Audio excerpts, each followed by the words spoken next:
Hello everyone, welcome back to my channel. I hope you all are doing well and you are also preparing pretty well for the DBT JRF examination, जो कि आप मान के चल सकते हैं this is the last DBT JRF 2025 वाला जो है वो DBT JRF का लास्ट अटेम्प्ट हो सकता है आपका, बिकॉज एक बहुत ही बड़ी अपडेट आई है CSIR एंड DBT.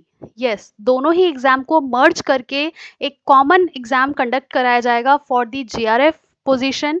एंड ये अगर आप CSIR देते थे कब, अगर आप लाइफ साइंस के किसी बॉटनी, जूलॉजी या माइक्रोबायोलॉजी या किसी भी अलग डोमेन से थे लाइफ साइंसेस के प्योरली, तो आप CSIR देते थे. लेकिन अगर आप प्योरली बायोटेक के थे या उसके अदर ब्रांचेस के तो आप DBT देते थे. लेकिन in the next attempt you will be able to see both the exam in a common exam that will be named as a JRF NET for life sciences, that is LS, and biotechnology, which was conducted separately by CSIR and DBT.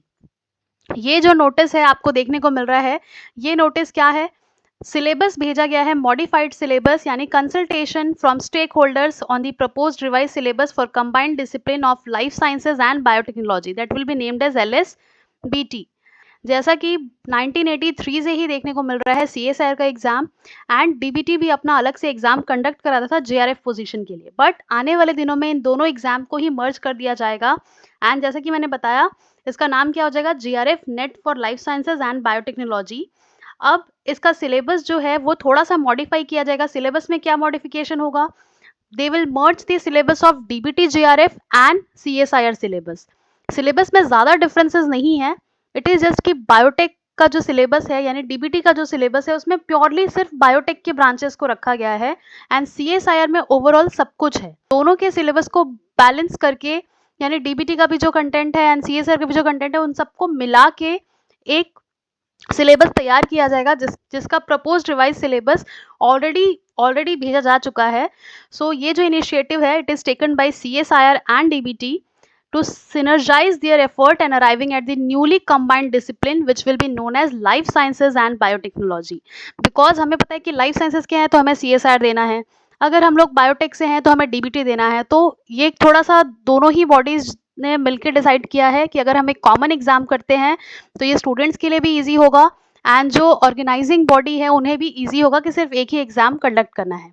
अब इसके क्या क्या pros and cons हो सकते हैं, क्या paper pattern हो सकता है और कितने सीट्स होंगे, इस पे भी डिबेट हो सकता है. सो आने वाले दिनों में आपको इन सब चीज़ों के बारे में भी पता चल सकता है. So this is the propose syllabus of CSIR and DBT merged, जो कि अगर मर्ज होता है तो ये सिलेबस दिया गया है.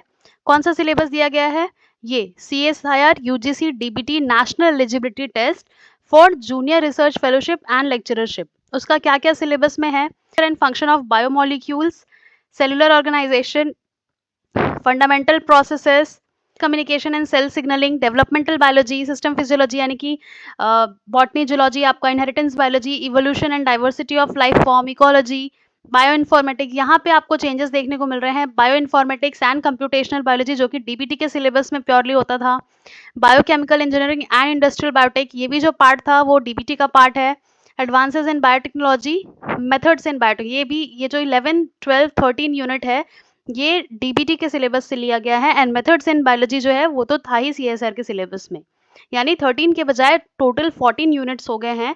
एंड यहाँ पे भी आप देख सकते हैं ये डिटेल सिलेबस है, इसका मैं लिंक लगा दूंगी, आप इसको डिटेल पढ़ सकते हैं क्या क्या चीज़ें हैं, क्या क्या चीज़ें इंक्लूड हुई हैं. सो ये एक बहुत ही अच्छा इनिशिएटिव हो सकता है, लेकिन इसके बारे में जो डिटेल है वो अभी हमें जानने को मिलेगा कि कितने सीट्स इंक्रीज होंगे, कितना कट ऑफ होगा, पेपर पैटर्न क्या होगा और क्या ये अच्छा हुआ, क्या इसके प्रोज हैं, क्या इसके कॉन्स हैं. तो वो हम आने वाले वीडियोस में देखेंगे जैसा भी हमें इन्फॉर्मेशन मिलेगा. अगर आपको वीडियो अच्छा लगा हो, do hit the subscribe button and thank you so much for watching.